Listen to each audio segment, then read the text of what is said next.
Greetings to Madam Faizatul. I'm Clarence Julius from Group NBO8A. Today I will present the success or failure of a service operation of my chosen company, which is Burger King. Operational efficiency is just as important in service industries as it is in manufacturing. To get a better idea of the role of operations management in the service sector, we look closely at Burger King, or BK, home of the Whopper and the world's second largest restaurant chain. BK has grown substantially since selling the first Whopper almost half a century ago.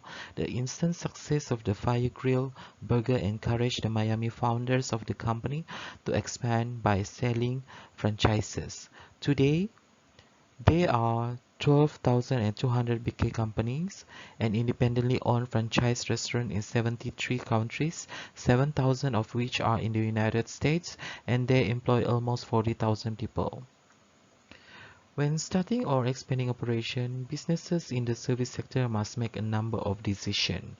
What services and perhaps what goods should they offer? How will they provide these services? Where will they locate their business and what will their facilities look like? And how will they forecast demand for their services?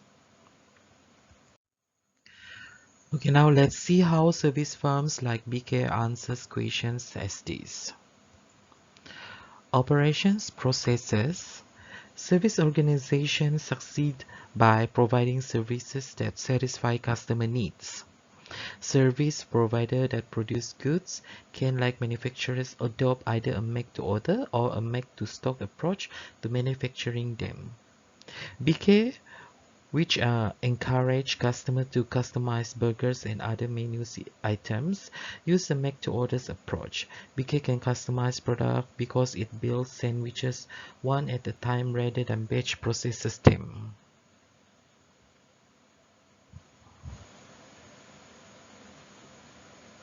Meat patties, for example, go from the grill to a steamer or folding until an order comes in.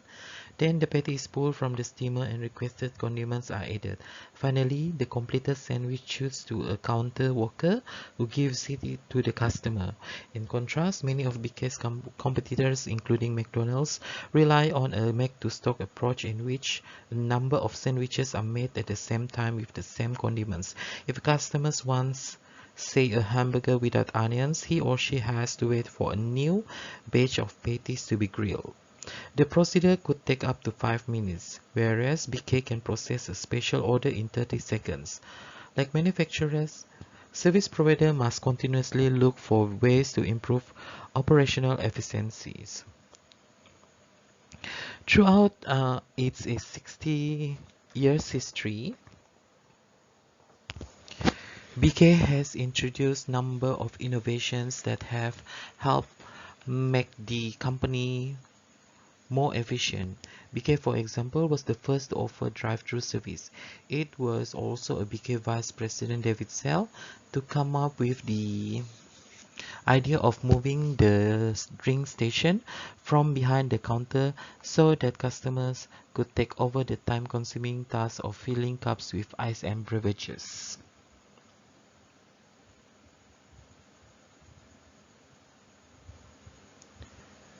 BK was also to cut back one employee per day at every one of its more than 11,000 restaurants. Material costs also went down because customers usually fill cups with more ice, which is cheaper than a beverage. Moreover, there were savings on supply costs because most customers don't bother with lids and many don't use straws. On top of everything else, most customers like the system. And as a result, customer satisfaction went up as well. Overall, the new process was a major success and quickly became the industry standard.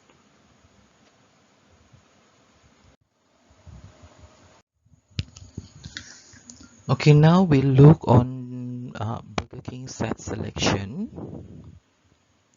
People in the real estate industry often say that the three most important factors to consider when you're buying a home are location, location, location. The same principle applies when you're trying to locate a service business. To be successful in the service industry, you need to be accessible to your customers. Let's see how BK decides where to place a restaurant, through the light and through the right. This is the favorite catchphrase among BK planners who are looking for a promising spot for a new restaurant, at least in the United States. In picking a location, BK planners perform a detailed analysis of demographics and traffic patterns. Yet the most important factors is usually traffic count, the number of cars or people that pass by a specific location in the course of a day. In the United States, where we travel almost everywhere by car, BK looks for busy intersection, interstate interchanges with easy off and on ramps, or such primary destination as shopping malls, tourist attraction, downtown business areas, or movie theaters. In Europe, where public transportation is much more common, planners focus on subway, train, bus, and trolley stop. Once planners find a site with an acceptable traffic count, they apply other criteria. It must, for example, be easy for vehicles to enter and exit the site, which must also provide enough parking to handle projected dine-in business. Local zoning must permit standard signage, especially along interstate highways. Finally, expected business must be high enough to justify the cost of the land and building.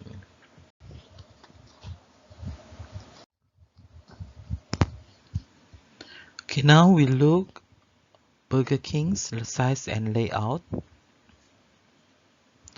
In the service sector, however, most businesses must design their facilities with the customers in mind. They must accommodate the needs of the customer while keeping costs as low as possible. Performing these twofold tasks isn't easy. Let's see how BK has made the challenge. For its first 3 decades, almost all BK restaurants were pretty much the same. They all sat on 1 acre of land, located through the light and to the right, had about 4,000 square feet of space and held seating for 70 customers. All kitchens were roughly the same size. As long as land was cheap and sites was readily available, this system worked well enough. By the early 1990s, however, most of the prime site has been taken, if not by BK itself, then by one of its fast food competitors or other businesses needing a choice spot, including gas stations and convenience stores. With everyone bidding on the same sites, the cost of a prime acre of land had increased from $100,000 to over $1 million in a few short years. To continue growing, BK needed to change the way it found and developed its location. Planners decided that they had to find ways to reduce the size of a typical BK restaurant. For one thing, they could reduce the number of seats because the business at a typical outlet had shifted over time from 90% inside dining and 10% drive-through to a 50-50 split. BK customers tended to be in a hurry and more customers preferred the convenience of drive-through dining. David Sell, the same executive who had recommended letting customers fill their own drink cups, proposed to save space by wrapping whoppers in paper instead of serving them in the cardboard boxes that took up too much space in the back room of every restaurant. So BK switched to a single paper wrapper with the label whopper on one side and cheese whopper on the other. To show which product was inside, employees just folded the wrap in the right direction. Ultimately, BK replaced pallets piled high with boxes with a few boxes full of wrappers. Ideas like this help BK trim the size of a restaurant from 4,000 square feet to as little as 1,000. In turn, smaller facilities enable the company to enter markets that were once cost prohibitive. Now BK could locate profitably in airports, food courts, strip malls, center city areas, and even schools. The company even designed 10-foot by 10-foot kiosks that could be transported to special events, stadiums, and concerts.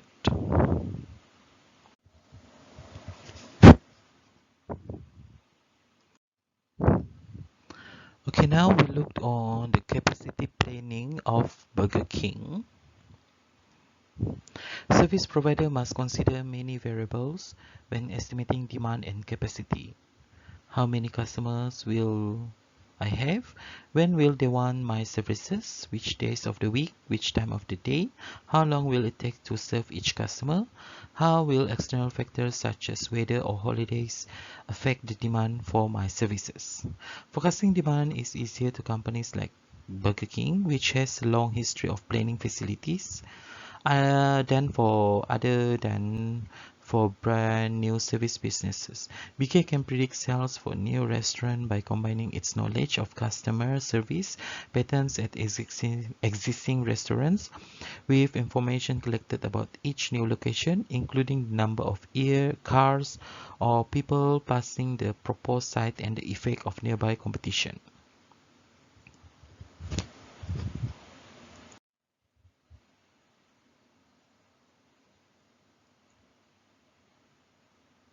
In managing operation, this task is complicated by the fact that demand can vary greatly over the course of any given day.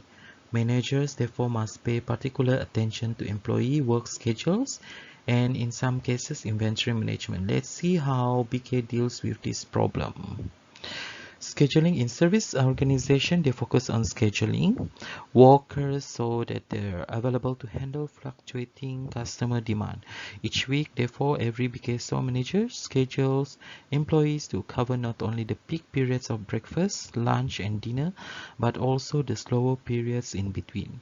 If he or she staffs too many people, labor cost per sales dollar will be too high.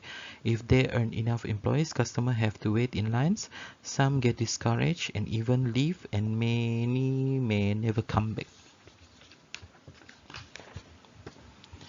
Scheduling is made easier by information provided by a point of sale device built into every BK cash register.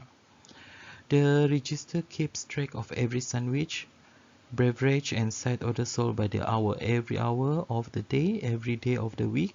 Thus, to determine how many people will be needed for next Thursday lunch hour, the manager reviews last Thursday data using sales revenue and a specific BK formula to determine the appropriate staffing level. Each manager can adjust this forecast to account for other factors such as current marketing promotion or a local sporting event that will increase customer profit.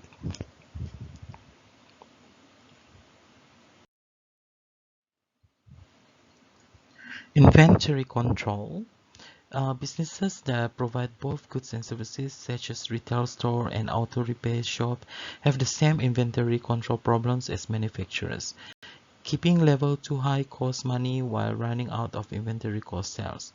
Technology such as the point of sale register used at BK makes the job easier because system tracks everything sold during a given time and lets each store manager know how much of everything should be kept in inventory. It also makes it possible to count the number of burgers and buns, bags and racks of fries, and boxes of beverage mix at the beginning or end of each shift. Because there are fixed numbers of supplies, say beef patties or bag of fries in each box, employees simply count boxes and multiply. In just a few minutes, the manager knows whether the inventory is correct and should be able to see if any thief has occurred on the shift. Okay, as a conclusion, Burger King service operation is successful